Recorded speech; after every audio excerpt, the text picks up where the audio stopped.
Le porte-monnaie des étudiants de moins en moins épais et ça se voit dans leurs assiettes. Des dizaines d'entre eux se sont retrouvés il y a quelques jours sur le campus de Grenoble pour une distribution alimentaire.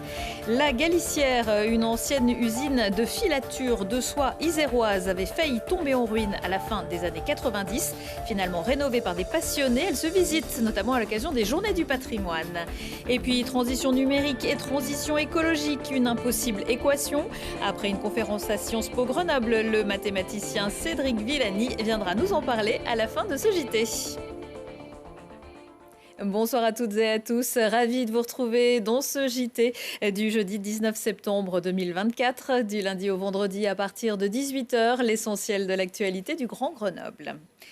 Passe ton diplôme d'abord. 36% des étudiants ont déjà sauté des repas par manque d'argent à Grenoble et il serait près de 13 000 jeunes à vivre sous le seuil de pauvreté. Grâce à la banque alimentaire, aux invendus de supermarchés, dont des particuliers, subventions de l'État et du département, l'Union des étudiants grenoblois organise régulièrement des distributions, mais la file des demandeurs ne cesse de s'allonger. Gaëtan Loiseau.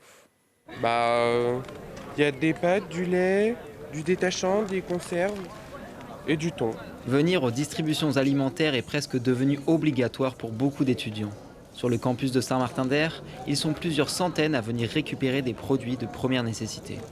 Une précarité croissante qui se manifeste de différentes manières. Ne pas avoir accès aux protections périodiques, par exemple, parce que c'est un sacré budget.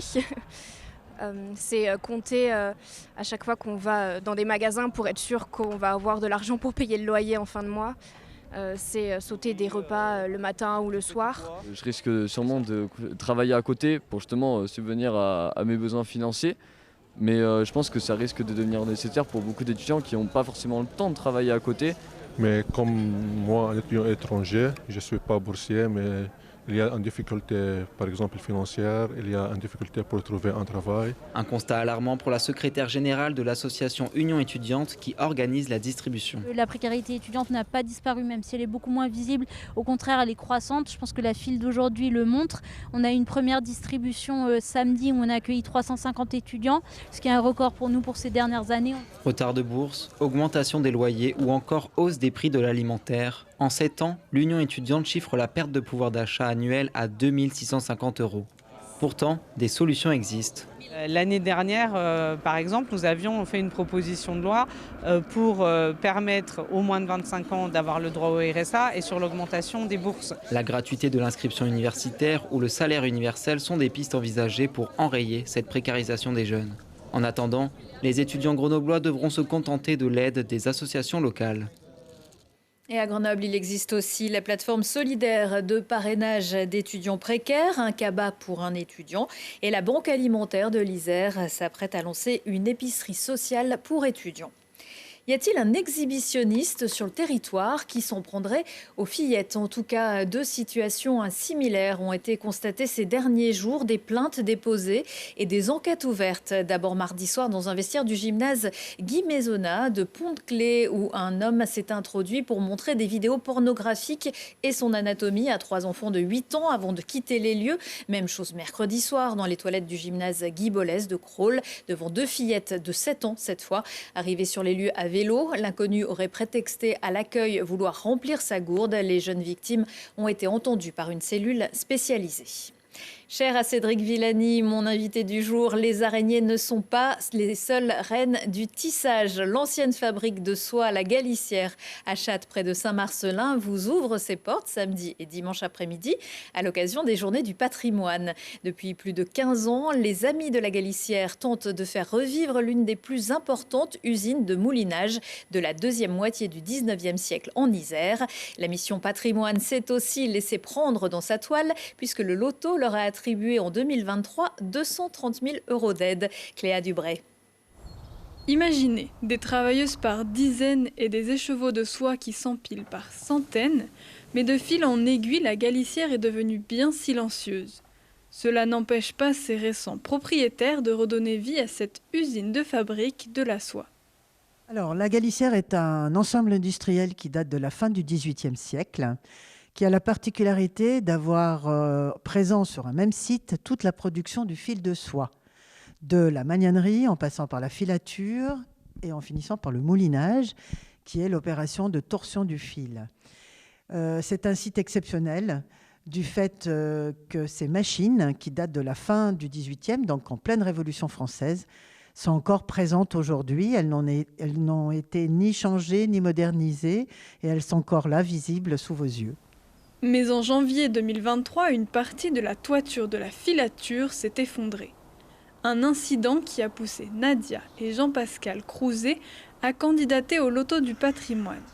Victoire, le site a été retenu et ils ont obtenu une aide financière. Une partie de la toiture s'est effondrée et nous avons été contraints de déposer l'ensemble de la charpente puisqu'on craignait qu'à l'instar d'un Mikado, toute la charpente bascule en entraînant des désordres irréversibles. C'est le bâtiment qui était le plus compliqué à restaurer, donc nous sommes très très contents d'avoir pu bénéficier de cette dotation pour faire les choses dans les règles de l'art. Les projets ne s'arrêtent pas là, l'enjeu est aussi de faire découvrir le site sous toutes ses coutures. Une fois rénové, le bâtiment devrait justement accueillir un nouveau public grâce à l'aide de l'association des Amis de la Galicière. Donc, dans cette ancienne filature, nous allons faire un espace d'interprétation, c'est-à-dire un musée sans collection qui permet d'expliquer tout le process de la sérificulture, donc de la magnanerie, de la filature, du moulinage, grâce à tout un tas d'archives qu'on a trouvées sur le site. Et cela va permettre aussi de compléter les visites qu'actuellement l'association mène sur le site de la Galicière. La réparation de la filature, tout comme le centre d'interprétation, devrait voir le jour en 2026. Et ce week-end, vous pourrez aussi découvrir sur place une exposition sur les moulinages de soie en Ardèche. Pas la peine de faire le voyage. Le match de Ligue Magnus qui devait opposer vendredi soir dans les Hautes-Alpes les Brûleurs de Loups de Grenoble au Diable Rouge de Briançon est annulé. Visiblement, Lucifer a voulu trop faire bouillir la marmite et la glace de la patinoire Roger Froger a fondu. La date de report n'a pas été communiquée. Science sans conscience n'est que ruine de l'âme, disait Gargantua à son fils Pantagruel. Une citation sortie de son contexte, mais pour souhaiter la bienvenue à Cédric Villani et aussi un peu la raison de sa venue à Grenoble aujourd'hui. Bonjour Cédric Villani. Bonjour. Merci d'avoir accepté notre invitation. Je rappelle que vous êtes mathématicien, professeur à l'École normale supérieure. En 2010, vous avez obtenu la médaille Fields, qui équivaut au prix Nobel de maths. Et cet après-midi à Sciences Po, vous avez parlé transition numérique et transition écologique. On va y revenir. Mais avant ça, on s'était déjà croisés l'an dernier sur ce plateau. Vous étiez venu notamment avec le réalisateur Éric Julien à Grenoble avec une délégation aussi d'Indiens Kogi de Colombie. Est-ce que vous avez des nouvelles ? D'abord, il se trouve, c'est une belle coïncidence que Éric Julien est aujourd'hui à Grenoble aussi. Décidément, Grenoble, the place to be. Et ensuite, la cause Kogi est une de ces grandes causes, comme les causes des peuples premiers en général, qu'il faut faire avancer avec beaucoup de ténacité, beaucoup d'énergie. Ça en vaut la peine. C'est un combat qui vous engage sur bien des grands enjeux de notre temps, écologiques, démocratiques, solidaires. Et c'est quelque chose que je suis très fier de pouvoir mener modestement avec certains, comme Éric Julien, qui le mènent avec toute leur carrière. Alors, l'écologie, vous vous y intéressez depuis quelques années maintenant, mais vous vous intéressez à la préservation de la Terre, de l'environnement. Mais comme vous êtes aussi mathématicien, vous croyez en la science, aux technologies au service de l'homme.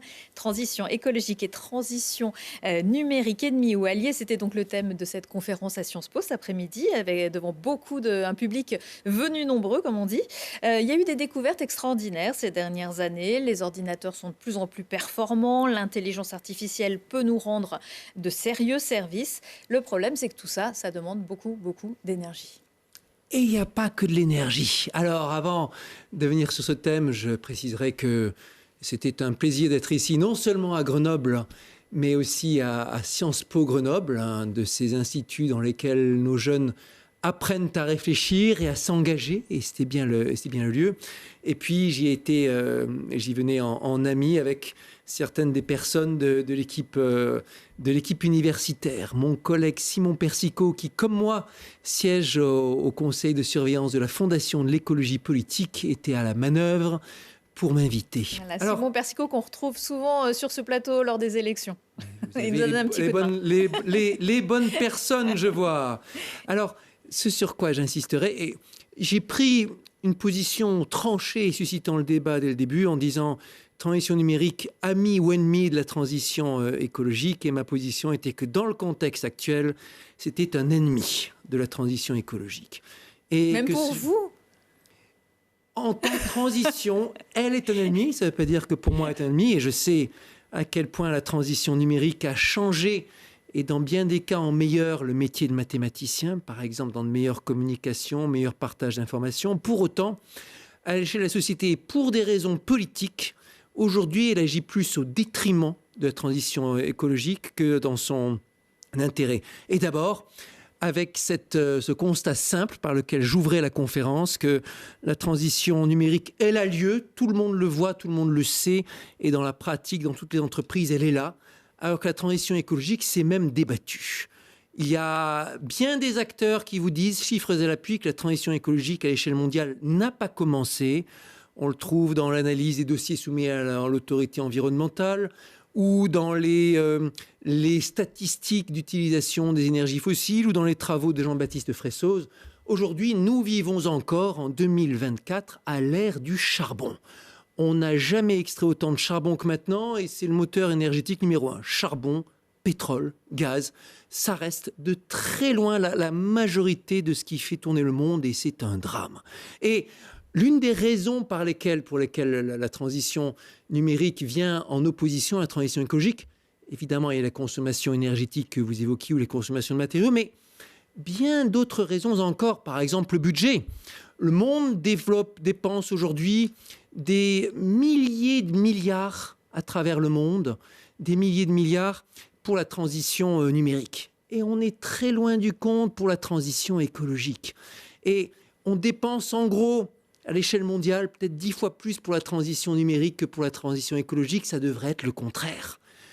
Et dans un monde de capacité d'attention finie aussi, et de bande passante finie, si je puis dire, tout le temps qu'on passe sans arrêt à parler de l'intelligence artificielle, c'est du temps en moins pour parler d'écologie. Je ne veux pas dire par là que ce ne soit pas intéressant l'intelligence artificielle, et j'ai bien des conférences là-dessus. Mais on devrait parler encore bien plus, beaucoup plus, tout le temps, des questions écologiques qui sont bien pires. Encore un autre exemple, le travail sur les réseaux sociaux, le débat d'idées sur les réseaux sociaux est une des raisons pour lesquelles aujourd'hui le climato-scepticisme grimpe, monte en gamme. Partie du fait de l'algorithme, partie du fait de l'action de lobbies et de groupements d'intérêts puissants qui veulent empêcher la transition écologique de se faire. Ce n'est pas du complotisme que de dire ça, c'est attesté, documenté dans les travaux de Naomi Oreskes et bien d'autres. Et l'usage des réseaux numériques en la matière n'est pas neutre. Avec la concentration de pouvoir qu'elles permettent, il y a une asymétrie d'intérêts qui se fait. Il y a quelque temps, régulièrement, des grands multimilliardaires de la tech, les Elon Musk, les Jeff Bezos et autres, sont reçus en grande pompe par les grands chefs d'État. Ils sont riches à milliards. On dit même que Elon Musk, fou furieux s'il en est et anti-écolo s'il en est, atteindra bientôt les 1000 milliards de dollars de richesse personnelle. Soutient aussi la candidature de Donald Trump. La candidature de ce fou furieux qui est Donald Trump, qui en soi est un danger pour le monde. Et vous voyez cette concentration de pouvoir au service de biens et intérêts, mais certainement pas de la transition écologique. Et donc il y a une asymétrie là-dedans que nos choix politiques ne corrigent pas et devraient corriger. Maintenant, c'est le devoir de la sphère écologique en général que de s'emparer des questions numériques au service des bons projets, aussi bien pour mener la bataille culturelle que pour économiser ce qui doit l'être. Les scientifiques du GIEC, ne s'y trompent pas, sont déjà en train de travailler sur l'intelligence artificielle pour qu'elle les aide à mieux explorer les données, à mieux explorer la science, à mieux présenter à l'usager décideur leurs conclusions et ainsi de suite.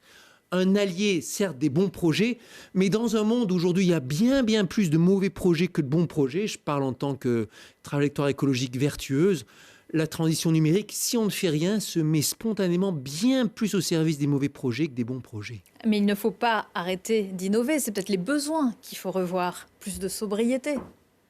Pas arrêter d'innover, certes, mais aujourd'hui nous avons dans nos tiroirs bien des moyens d'action suffisants pour passer à l'action et des plans sur la table qui nous parlent de transition. Et ça fait des années qu'ils sont là.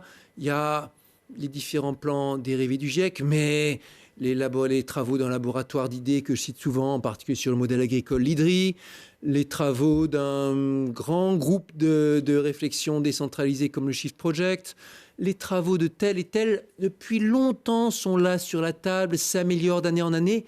Est-ce que la société bouge pour autant? La réponse est non.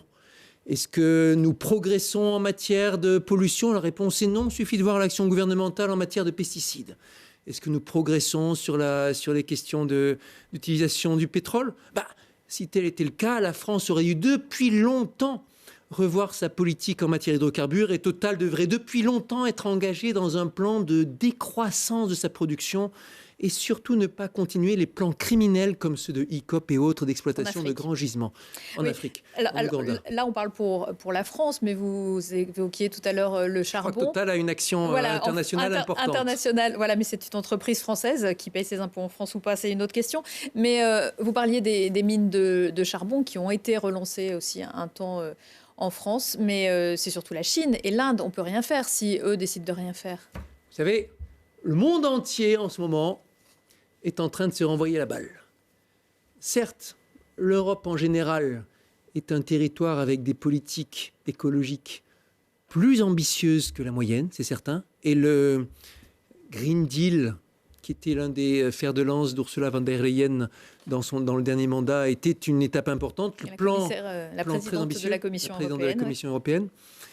Pour autant, nous sommes en train de revoir les ambitions plutôt à la baisse au niveau de la gouvernance européenne. C'est ce qui se décide, hélas. Et ensuite, l'écologie, c'est un sujet sur lequel le monde entier se défausse. Mais tout le monde. Les Français disent « oui, mais ça ne sert à rien de décarboner si la Chine ne décarbone pas ». Les dirigeants chinois disent « on ne va pas se mettre à décarboner si l'Europe ne décarbone pas ». Et partout, le monde entier, j'assistais à une présentation il n'y a pas longtemps de l'activiste allemande Luisa Neubauer qui avait recensé à travers le monde tout un florilège de petites phrases de dirigeants qui disent chacun « c'est pas la peine que nous on décarbone si les autres ne décarbonent pas ». Et on peut continuer comme ça à l'infini. Mais aussi le politique dit c'est aux entreprises de décarboner, les entreprises disent c'est aux politiques de changer, etc., où tout le monde dit c'est aux consommateurs de changer. C'est pas possible de se renvoyer la balle partout, tout le temps, à tous égards. C'est à nous, chacun, dans notre action en tant que citoyen, en tant qu'entreprise, en tant qu'association, en tant que parti politique, de vraiment acter dans le sens de la décarbonation.